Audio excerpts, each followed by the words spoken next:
The finals is the breath of fresh air that you have been longing for. Tired of the same copy and paste multiplayer? Tired of repetitive gameplay? Tired of American companies trying to rip you off because they think they know what you want more than you do yourself? If you've answered yes to any of these, you are entitled to compensation. And that compensation is the finals.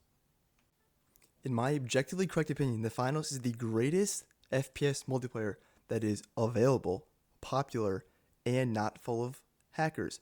Those three boxes being checked in 2025 is insane.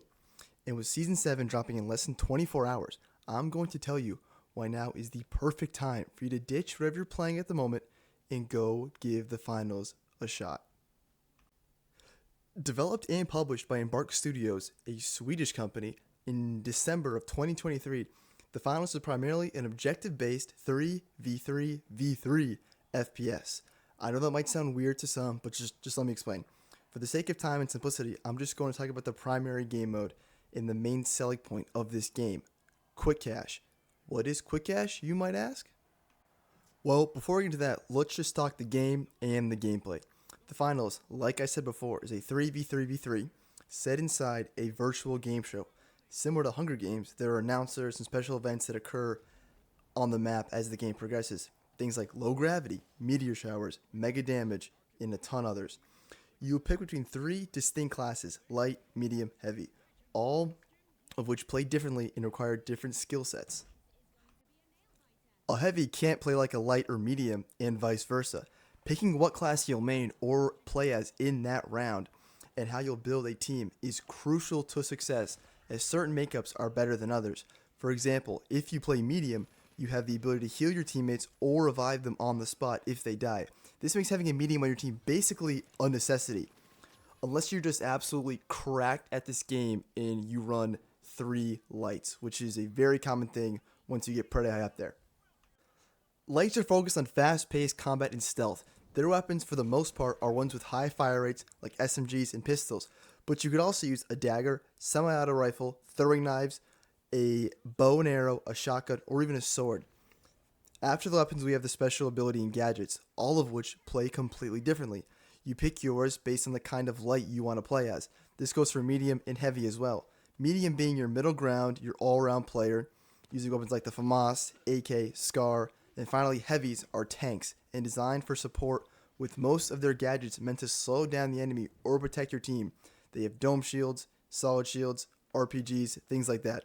No two classes can use each other's weapons, abilities, or gadgets, making what you pick even more important. Once you build your class, it is time to jump into a game, where you'll be put into one of 8 unique maps. Some of these maps have variants. For example, one map has a giant cathedral in the center in one mode, and in the next mode, it's completely destroyed. One map has massive amounts of construction going on and a giant construction site a mile high in the area. In another version's map, none of that is there. While not major, they add a unique touch. The goal of the game, once you are in, is to gather 20,000 points before the other two teams do.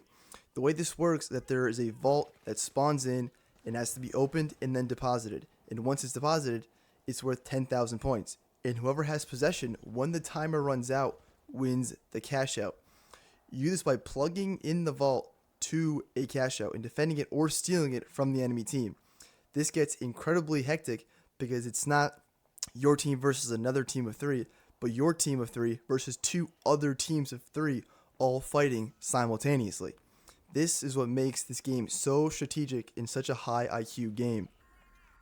For example, you don't want to jump in first and get third-partied, but you don't want to wait too long and have a team get wiped and then risk that even 3-on-3. You need to find that sweet spot where both teams are weak and vulnerable for you to come in, kill, and steal. I know this is a lot to explain, it might be hard to follow, but watching the gameplay is incredibly helpful and should make what I'm explaining a bit easier to follow. The final thing I'll touch on is the environment. It is fully destructible. Think Battlefield, but on crack. Entire buildings will be leveled as you fight. The final thing I'll touch on is the environment. It is fully destructible. Think Battlefield, but on crack. Entire buildings will be leveled as you fight. This combines hectic gameplay with strategy.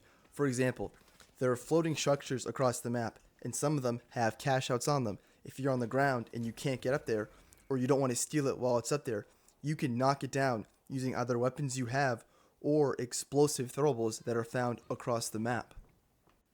This adds a whole new level of strategy and explosive chaos that you just don't really find in games that are coming out today. In essence, this is the finals. This video isn't too long, but who wants to listen to someone explain why they should play a free FPS for 20 minutes? No one. Please like, subscribe, and leave your thoughts, but most importantly, go play the finals. Doesn't matter how long I sit here and talk about a game, it's irrelevant until you go play it and feel it for yourself, and you'll understand exactly what I'm talking about.